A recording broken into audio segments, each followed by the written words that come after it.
নমস্কাৰ, মই আবৃত্তি কৰিবলৈ লোৱা কবিতাটিৰ শিৰোনাম পথাৰ। কবি ৰাম গগৈ। শাওনৰ মেঘমুক্ত নীলাকাশ, সূৰ্য স্নাত ক্লেদময়, সেই বিশাল পথাৰ। বিপুল সম্ভৱা নাঙলৰ শিৰলোত সোণফলা মাটিৰ কামনা, ঘৰ্মাক্ত দেহ আৰু দেহাতীত সৃষ্টিৰ চেতনা।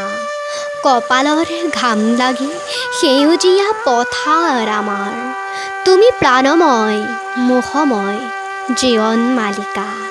পথাৰ তোমাৰো স্বীকৃতি আছে, তুমি কোনোবা আদিতম প্ৰভাতৰ মানুহৰ সংগ্ৰামৰ ইতিহাস আৰু সভ্যতাৰ স্তৰে স্তৰে একোটা নিৰ্ণয় সূত্ৰ।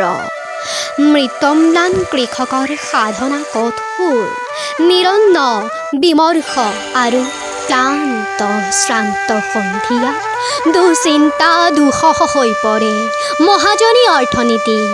দৈনন্দিন লাভ আৰু ক্ষতিৰ গণনা, পাৰ ভাঙি পানী আহে, সোঁতৰ চেৱে চেৱে বাঢ়ে, নাচে আৰু হাঁহে।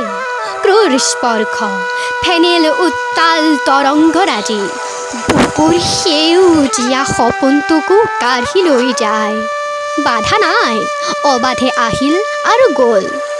তেতিয়া মই কান্দো, সি আৰু পথাৰেও ইনাই বিনাই কান্দে। বিচিত্ৰ অভিব্যক্তি, সন্মিলিত কৃষকৰ সমস্যাৰ দৃঢ় কণ্ঠ, বিননিত বিদ্ৰোহৰ জাগৰণ আহে। অভ্যুদয় প্ৰভাতী চেতনা, অগ্নিদীক্ষা দ্ৰুত অভিযান অবিৰাম।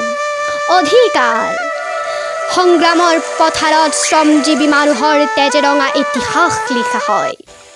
পৰিৱৰ্তন আৰু শাল কোৰ দা, নতুন যুগৰ অভিযাত্ৰী শ্ৰমিক কৃষক, পলাতক উদ্বাস্ত মহাজন পুঁজিপতি সমস্ত শোষক।